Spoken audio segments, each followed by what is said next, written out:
crucifix position is just murder. And it looked like Mozarov is upset about something. Big time matchup at light heavyweight coming up this weekend. We have Latvia and Canada's own Misha Cirkunov taking on atomic Alonzo Menifield, a man whose last matchup can be summed up in a meme when he took on Askar Mazarov. And if you look at it for Alonzo Menifield, like, I don't know, he made up like a character in his head of what Mazarov was, and then he went out there and destroyed him. And those elbows from the mounted crucifix position were absolutely insane. A lot of people thought Mazarov was going to be a force in the division for a long time, and then one fight, see you later. Next question.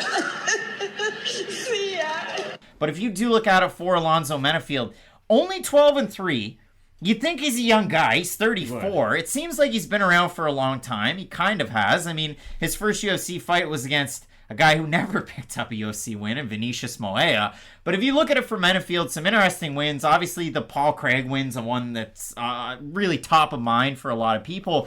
But he trains out of Janjira Muay Thai. Not the biggest gym, but a main training partner is Chidian Jokuani. So for Menifield, he really can mix it up with his game. You look at a fight that's kind of similar to the one that he has in front of him against Misha Cirkunov, and that would probably be his fight where a father just yelled at his son for 15 straight minutes when he took on Devin Clark. And in that matchup, Menifield had some success in the striking, get held up against the cage for the majority of the fight. Clark was able to win out in that fight. But for Menifield, when it's going good, it's good. When it's going bad, it's bad. And he's really fighting from behind, it seems, in his losses. If Misha Cirkunov heard that sentence, he'd be like, boy, you're telling me. Here's the thing about Cirkunov. This fight really comes down to how much left does Cirkunov have? Like, of his left bicep or just in general? Just in general in his MMA career. Like, I brought this up a lot when Dan Hooker fought Arnold Allen. I put a decent amount of money on that fight too, and this is why. Because I hate it when people move weight classes at the end of their careers and do it way too much. Like, with Dan Hooker, it was, I can't make 145 anymore. Moves up to 155, looks really good. Runs into some hard fights just because that's the way MMA is. You can do everything right and you can still lose. And then decided, oh, I'm now going to go back to the weight class that I had trouble in originally. Misha Cirkunov, later into his career, decided, hey, I'm going to cut a bunch of weight to go down to the middleweight division. A 20-pound weight difference, I might add. It's not like this is a minor weight difference where, oh, we only cut 4 extra pounds like we're in boxing. Misha Cirkunov had to lose an extra 20 pounds to make middleweight. Had a Misha Cirkunov performance, didn't look good in the striking, went for a lot of takedowns. That was about it. Loses that fight, and then immediately goes, what if I move back up to light heavyweight? For Cirkunov, I don't know why he has been doing all these weight class jumps, because he couldn't, or he would have had the exact same results if he had just stayed at this weight class. Like, you're telling me Misha Cirkunov couldn't have lost or had a competitive unanimous decision with, name any unranked fighter in this weight class, and then still fought Alonzo Menifield next? I don't really know where Misha is in his MMA career. Do you think Misha Cirkunov wakes up every day and goes, hey, I'm going to be a UFC champion? Like, he's 35 years old, and I'm sure to a certain degree he does, but at a certain point, you're 1-4 in your last 5, and you have been jumping around weight classes quite a bit. Well, I understand that the strong skill set is still there. Misha Cirkunov gets a grizzly bear to the mat. He's going to be trouble for him on top with his submissions.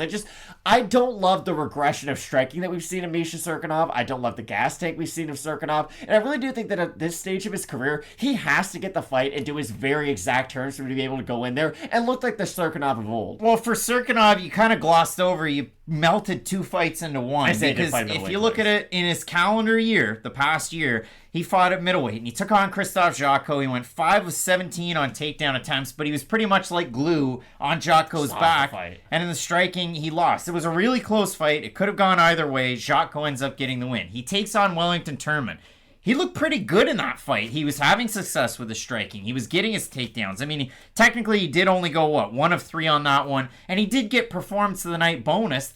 But if you do focus on it, he had a choke in the first round that was nearly a finish until time expired. In the second round, he's winning the fight. He's landing really good stock guard, ground and pound. He goes down a little bit. He gets caught in an armbar and really quickly taps out of it. So for Cirkunov, it's an unfortunate roll of the dice his last 2 times. Moves back up to 205. And when you focus on the best Misha Cirkunov, and you want to focus on performances where, okay, how will that translate here? His fight against Jimmy Crute, wins in the wrestling, wins in the scrambles. Jimmy Crute initiated the wrestling, though. Gets a crazy submission out of the Peruvian necktie. His fight against a guy like Durkin, Pat Cummins, bet you never thought I'd be talking about that fight. He was able to get it down to the mat and finish it really quickly by triangle. Or what was it? Yeah, arm triangle was how he got it done. If you focus on Misha Cirkunov, Alonzo Menifield, Cirkunov has the judo lineage, the freestyle and Greco-Roman wrestling in his back pocket, but I do agree, like you said, can the cardio hang on, and can he strike with Alonzo Menifield? Because most people can't in this division. They struggle there. I think it is a bigger point, though. Like, I talked about this a lot when Marcin Tybura had his last fight. Forgive me, I forget who it was his last time out. But Marcin Tybura, at one point, not that he was a world-class striker, but was thought of as a guy that you had to respect on the feet, and then he had the grappling to go along with it that really was his X factor. Cirkunov, at one point, was respectable enough on the feet, but I feel like his striking has regressed over time to where we now know what Misha Cirkunov's going to do. Alonzo Menifield knows, okay, this guy's not really striking with me at any point throughout this fight, and if he is striking with me, it's really only going to be to set up that takedown. Now, again, to be fair to Cirkunov, if he gets one good takedown on pretty much anybody in the weight class, then that's where that Jimmy Crute win comes into effect.